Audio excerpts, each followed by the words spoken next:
budaya untuk memanggil dosen dengan sebutan Mas dan Mbak. Jadi karena Pak Anies lagi di FISIP UI, saya izin menggunakan Mas Anies ya untuk kuliah kebangsaan kali ini. Mas Anies, sebelum mulai saya mau nanya nih, pas lagi berangkat ke Depok nih, ke Universitas Indonesia, ke kampus kita tercinta, bagaimana pemandangan di luar, Pak? Pemandangan saat komuter ke sini, Mas Anies. Iya, pas lagi perjalanan ke sini sambil menjawab begitu banyak pertanyaan di HP, jadi nggak lihat jalan kanan kiri. Tahu-tahu udah sampai di depan gerbang. Gitu. Tapi secara umum pemandangannya pemandangan kepadatan lalu lintas, dan kalau lihat ke atas tentu saja suasana kota Jakarta, Jabodetabek yang pada hari-hari ini sedang menghadapi masalah polusi udara. Kira-kira itu ya tujuannya. Mas Anies seperti layaknya polusi udara yang istilahnya mengepung kota Jakarta kita ini, kita mahasiswa sedang dalam kondisi yang sama. Kita sedang dalam kabut. Kenapa kita dalam kondisi kabut? Salah satu aspek dari mahasiswa yang mereka paling khawatirkan adalah seputar karir. Mereka seputar karir. Mereka terjebak dalam kondisi prekariat. Kondisi prekariat. Mohon maaf, apakah mic-nya sudah terdengar jelas, Mas Anies? Iya, benar. Oke. Mereka terjebak dalam kondisi prekariat, di mana mereka mengalami ketidakpastian dalam hal karir. Mereka mengalami kebingungan akan seperti apa karir mereka ke depannya. Salah satu gagasan yang ingin diwujudkan oleh Mas Anies adalah karir yang lebih layak, karir yang lebih merata untuk tenaga kerja di Indonesia. Oleh karena itu, Mas Anies, sebagai pertanyaan pembuka, bagaimana tanggapan Mas Anies untuk pemerataan karir dan inklusivitas karir yang layak bagi anak muda yang kelak akan berkarir ke depannya? Untuk pertanyaan pertama seperti itu dulu, Mas Anies. Oh, langsung pertanyaan aja ya? Karena saya usul Pak Moderator kalau boleh. Iya, okay. Kan ada 5 penanggap, kalau boleh disampaikan beberapa supaya bisa langsung, supaya waktunya efisien. Baik, saya akan lanjutkan ke pertanyaan saya berikutnya. Kemudian yang kedua, Mas Anies, salah satu kajian yang kami sedang lakukan di BEM FISIP UI oleh Departemen Kajian dan Aksi Strategis berkutat di pendidikan tinggi. Salah satu masalah utama di pendidikan tinggi sekarang adalah komersialisasi pendidikan tinggi yang membuat berbagai masalah. Salah satunya yang mungkin teman-teman di sini merasakan adalah kenaikan biaya operasional pendidikan yang melonjak tinggi, kemudian belum pastinya kesetaraan untuk masuk ke pendidikan tinggi lebih lanjut. Sedangkan salah satu gagasan yang Mas Anies ingin utarakan adalah bagaimana caranya meningkatkan aksesibilitas untuk pendidikan tinggi. Oleh karena itu, bagaimana Mas Anies menanggapi kontradiksi antara aksesibilitas pendidikan tinggi dengan isu komersialisasi pendidikan tinggi tersebut. Kemudian yang ketiga, Mas Anies sangat sering menggunakan diksi perubahan. Perubahan yang mana itu adalah suatu kata yang bersayap, memiliki banyak makna. Perubahan apabila tidak ditanggapi secara layak dan secara visioner akan menghasilkan pergumulan gitu di bawahnya. Mengapa? Karena perubahan itu mengubah tatanan sosial yang sebelumnya ada. Jadi bagaimana Mas Anies ingin mewujudkan perubahan, sektor apa saja yang akan diwujudkan perubahan tersebut, dan bagaimana perubahan tersebut tetap sifatnya holistik dan integral, tetap menyatukan masyarakat yang ada di Indonesia, bukan malah memecah belah, mendikotomi atau mempolarisasi masyarakat yang ada di Indonesia. Untuk pertanyaan saya yang keempat, tadi Mas Anies sempat mengusung oh udah stop dulu ya. Baik, terima kasih, itu dulu dari saya.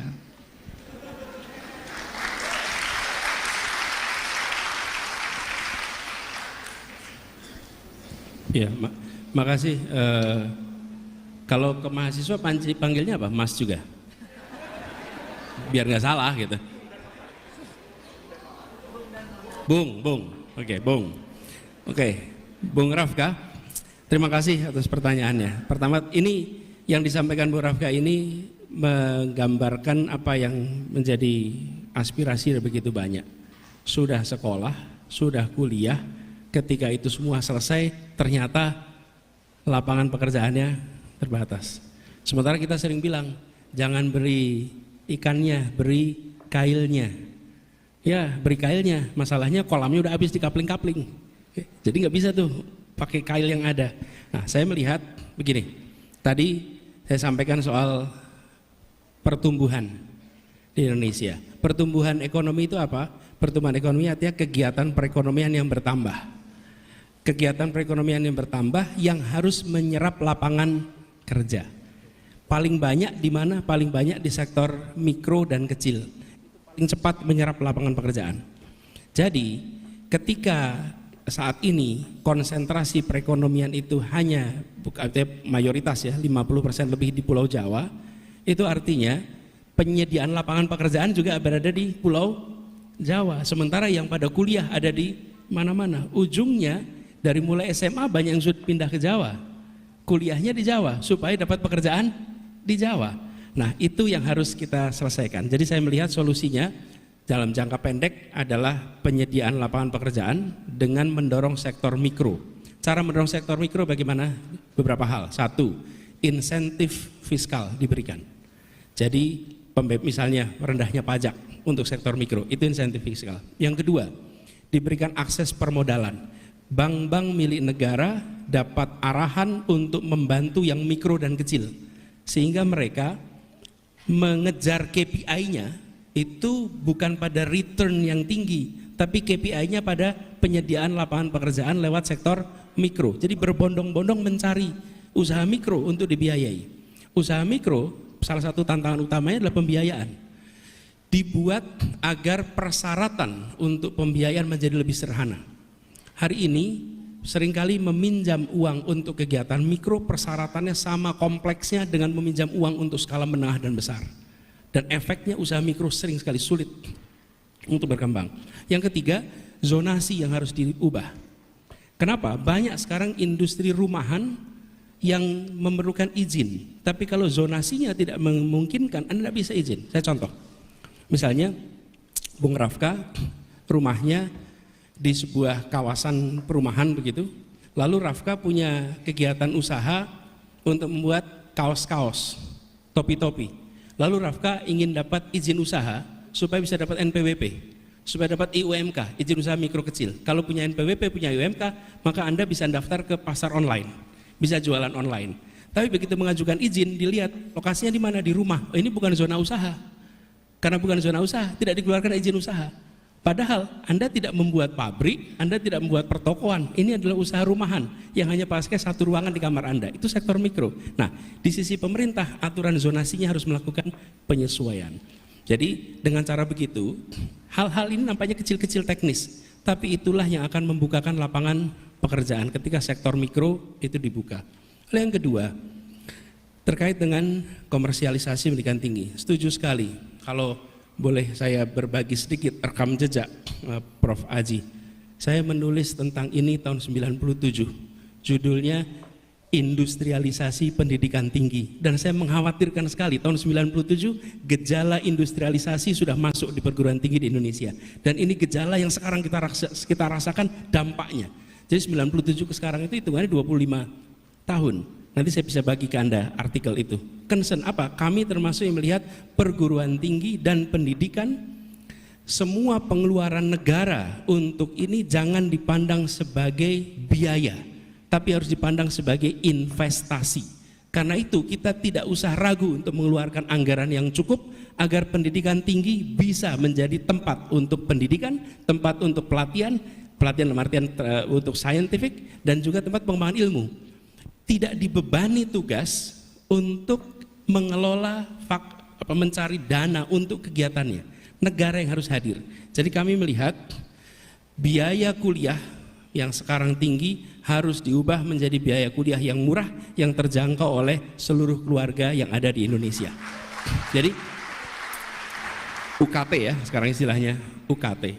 Supaya apa? Pengelola universitas itu konsentrasinya pada pengembangan ilmu pengetahuan, konsentrasi pada pengembangan pendidikan, dan bukan semata-mata pada aspek bisnis dari universitas ini. Kalau tidak, mahasiswa pun dipandang sebagai revenue stream, dipandang sebagai customer, sumber pendanaan. Dari mana mulainya? Bukan dari rektornya, bukan dari dekannya, tapi justru dari kebijakan dari pemerintah pusatnya. Justru itu yang harus diubah. Kalau itu tidak diubah, dekan, rektor terkunci itu. Nah, kami melihat ini harus diubah, dan untuk Indonesia nilai yang dialokasikan itu tidak sebanding dengan manfaat yang akan kita dapat. Ini saya rasa Prof. Haji, kita semua, Prof. Bambang, ini kita semua adalah generasi yang dulu dapat biaya kuliah yang amat murah. Sehingga anak bukan siapa-siapa bisa kuliah di UI, ITB, UGM, IPB, dan lain-lain. Dan ini yang harus kita kembalikan. Rekrutmennya meritokratik, biayanya justru ditanggung oleh negara sebagai bagian dari investasi. Kemudian yang ketiga, soal perubahan. Nah, perubahan ini sebetulnya terjawab nomor 2 tadi. Apa ini mau diteruskan komersialisasi ini? Nggak mau diubah. Kalau komersialisasi nggak mau diubah, nggak usah ada perubahan. Justru perubahan itu justru kita ingin mengubah apa? Mengubah agar keluarga-keluarga di Indonesia bisa memenuhi kebutuhan pokoknya, kebutuhan pendidikannya, kebutuhan kesehatannya dengan harga yang terjangkau, dengan kesempatan yang setara. Jadi perubahan yang kita dorong itu perubahan terkait dengan aspek keadilan. Kebijakan-kebijakan yang disusun harus memasukkan aspek keadilan dalam penyusunannya. Kalau dimasukkan aspek keadilan, maka setiap Anda menyusun kebijakan, ada pertanyaan harus jawab. Sudahkah kebijakan ini memenuhi aspek keadilan? Apapun yang dibuat. Begitu aspek keadilan itu dimasukkan, maka mindset kita langsung berubah. Oke teman-teman, bagaimana Pak Anies Baswedan ini hadir di suatu acara kampus ya. Jadi Pak Anies Baswedan ini dihujani dengan pertanyaan-pertanyaan mahasiswa teman-teman. Ya kalau kita lihat Pak Anies Baswedan ini hal-hal seperti itu masalah kecil ya. Jadi Pak Anies Baswedan gercep ya,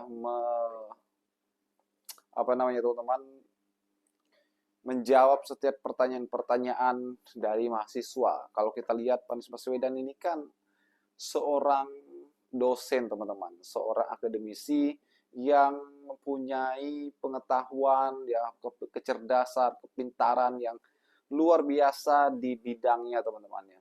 Apapun kondisinya ya, dia tidak gentar ya, walaupun banyak pertanyaan-pertanyaan dari manapun, termasuk dari mahasiswa.